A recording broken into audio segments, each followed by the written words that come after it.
अष्टुत्व संधि का सूत्र है अष्टुना अष्टु, और इस सूत्र की व्याख्या है अस्तोः अष्टुनाः अष्टुः स्यात्। ये व्याख्या है। व्याख्या का हिंदी में अर्थ है कि अस्तोः ये है इसके स्थान पर, अस्तोः मतलब ये सकार अथवा ता वर्ग के बाद, ये सकार अथवा ता वर्ग के बाद अष्टुना सकार अथवा टा वर्ग आए। ये देखिए सकार अथवा टा वर्ग आए तो इस सकार को सा मूर्धन्य सा और ता वर्ग को टा वर्ग हो जाता है। ये होता है, इसके बाद यदि आता है तो ये हो जाता है।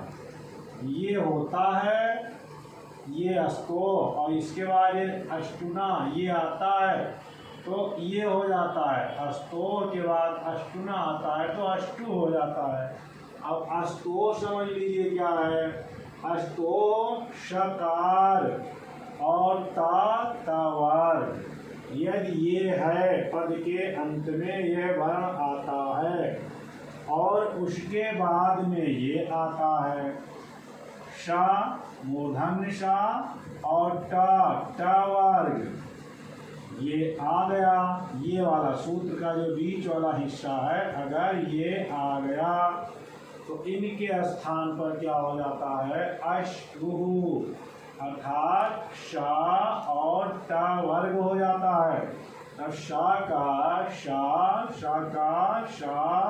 और ता वर्ग का टा वर्ग हो जाता है।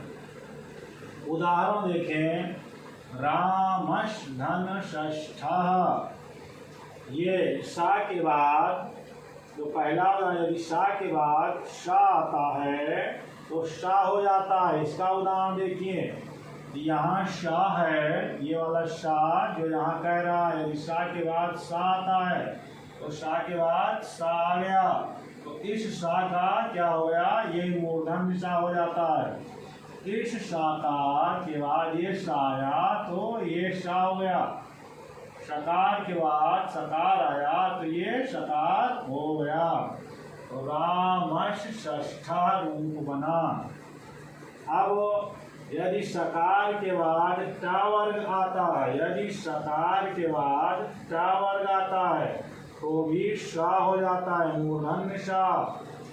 उदाहरण देखें, सकार के बाद यदि टा वर्ग आता है, देखिए सकार के बाद यदि टा वर्ग आता है तो भी टा वर्ग हो जाता है।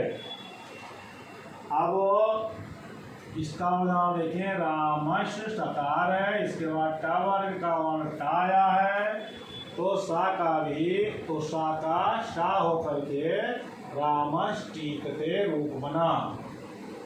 अब यदि ता वर्ग के बाद टा वर्ग आता है, यहाँ लिखा नहीं है शा के बाद शा है या ता वर्ग के बाद टा वर्ग आए, ता वर्ग के बाद टा वर्ग आए तो ता वर्ग का टा वर्ग हो जाता है। इसका उदाहरण देखिए, तत्व, यहाँ तत्व में अंतिम वर्ण ता है और ता के बाद टा आया है तो ता के बाद टा यदि आता है, ता वर्ग के बाद टा वर्ग यदि आता है तो ता का टा हो गया और स्वरूप बना टीका। इसी प्रकार ता वर्ग के बाद एक टा वर्ग आता है, इसका एक और उदाहरण है। ता वर्ग के बाद टा वर्ग, देखें चक्रिन ना, ये ता वर्ग का अंतिम पांचवा वर्ण ना है और इसके बाद टा वर्ग का पांचवा वर्ण आता है ढा, तो इस ता वर्ग का क्या हो जाना है, टा वर्ग हो जाना है। तो पांचवा वर्ग ता वर्ग का है तो टा वर्ग का पांचवा वर्ग क्या होगा, अड़ा, टा ठा डा अड़ा, तो ना का क्या हो गया अड़ा और वो बना चक्रिन ढौक से। इस प्रकार से हम देखते हैं यदि सकार के बाद सकार आता है तो उसका सकार ये मूर्धन्य सा, और सकार के बाद यदि टकार आता है तो भी उसका सकार होगा, और तकार के बाद जब टकार आता है तो उसका भी क्या होगा, टकार होगा।